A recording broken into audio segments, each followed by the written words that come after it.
Myself, I'm born and raised on the west side. 2600 block west, Gladys. Kind of rough, still a little rough, but I made it. My family is a foster family. Didn't have a mom, dad, the whole 9 yards. The things that they tell us every day, if you don't have a mom and a dad in a structured household and it's yada, yada, yada, you're gonna go to jail, you're not gonna make it. Well, I'm a testimony to say that's a lie. You can make it. You will make it. I'm a firefighter paramedic for the Chicago Fire Department right now.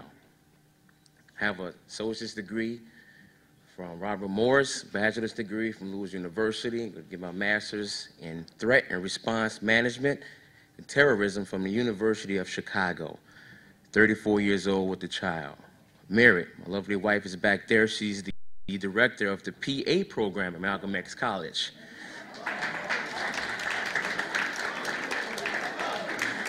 She's also a licensed paramedic, a national recognized paramedic trained at Loyola University. So I picked a good one.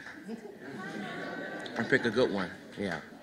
So, in a nutshell, you at the time of your life right now is pivotal. You really didn't make any mistakes yet. Not just yet. But you can the minute you step out of this door. One of the biggest mistakes you can make is being part of the criminal justice system. Once you do that, that can prohibit you from getting professional licenses.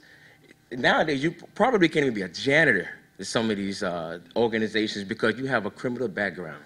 You're looking at a person who's on the Chicago Fire Department because of an expungement. I myself was part of the criminal justice system, but I got it expunged myself. I didn't hire a lawyer. I woke up. I said, this is not going to work. It went from being for 1 charge to 2 charges to 3 charges to I got a good talking to by an individual, which I'll explain to you momentarily. Whatever your passion is, whether it's music, athleticism, business, you need to find a person that does that work every day and ask them to be your mentor. No person can explain to you how a particular industry, how a job goes, the job description, the highs, the lows, other than the person that work in that industry, because they will have no investment to lie to you. Other people have investments to lie to you. They won't have an investment to lie to you. They'll tell you straight up, this is really tough. Because I thought about going to law school myself, and I talked to several lawyers, and they all say the same thing. It's a lot of reading, it's a lot of research, it's a lot of this, and some like what they do and some don't. I love what I do. I've been wanting to be a fireman since I was 8 years old. 8 years old. And the way I got into it is, it's a fire department. It's a firehouse right now at 1101 South California. It's engine 107. I walked in there, being a little bad kid. One of the firemen took me under his wing and said, listen, you want to keep coming to this firehouse, you got to bring your report card. He found out I had a passion to be at that firehouse. So he knew I would get good grades just so they'd keep letting me come in the firehouse and hang out and just be part of the firefighters. I just want to be one of the boys.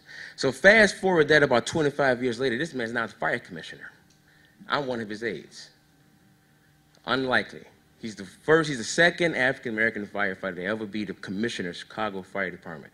And now I'm one of the guys that's sitting next to this man, driving him, being one of the administrative assistants and having the inside things on things. And that's not conventional for West Side kid in foster care. And he has a story too, but I won't disclose that. One of these days you'll meet him, he'll tell you that too.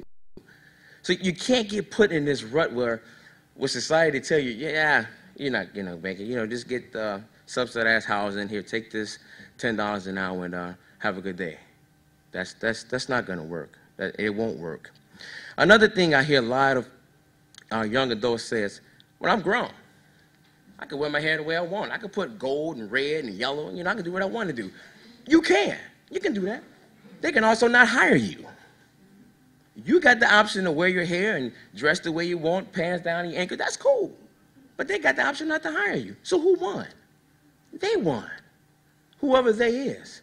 Dress for the occasion. Don't be an idiot. Don't be going there looking crazy because you're going to scare them people. They don't understand how we get down sometimes when we with the, I heard you over that.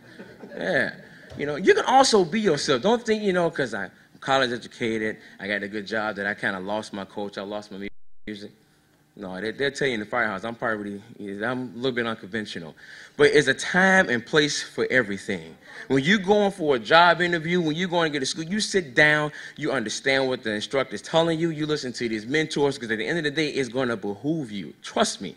I made some mistakes, and if I can tell you, if I can do it again, I would probably do something. I'll probably still be a fireman because I love doing my job. But you have to listen to the people that have your best interest at heart.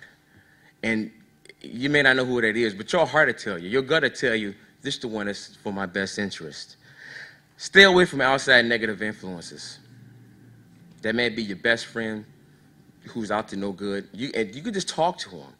You know, gangs and the drugs and the so on and so forth. I understand what you're going through, if you're going through it, because you're looking at one that had to go through the train. I had to walk through the West Side to go to school, and had to go to the Boy Scouts, and had to go do this, and got laughed at and talked at. Now I can look at them same people.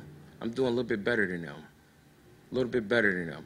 I don't think I'm better than them. I still go there right now and talk to them, but they look at me, man, what did you do? I said, remember that time I was going to this school and this class, and you and Ravel and them was laughing and stuff? It's paying off now.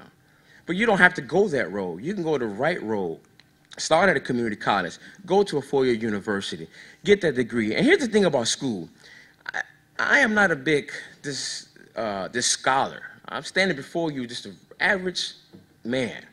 But what college does is not only to get you the education, college is a networking hub. How many times have you heard the notion it's not what you know, but it's who you know? And when you think these people, they know these people from college. Some have grew up, some from grammar school and high school. Most of the time, these are college roommates, dorm mates. You hear these guys and girls with these companies, and I know this person because I had this class with this person. Oh, they're the CEO of this company. Maybe I can be a PR of this person. Oh, I know the HR director here. Why? Oh, we went to UIC, we went to Harvard, we went to Stanford, whatever. That's college. You get your education, that's cool, but that's a networking hub. That connection sometimes can get you in the door, through the door, and on the other side of the room with other person outside looking in. So that's what you have to think about when you're going to college. I mean, you get the education because, like the gentleman said before me, you are competing against the world right now.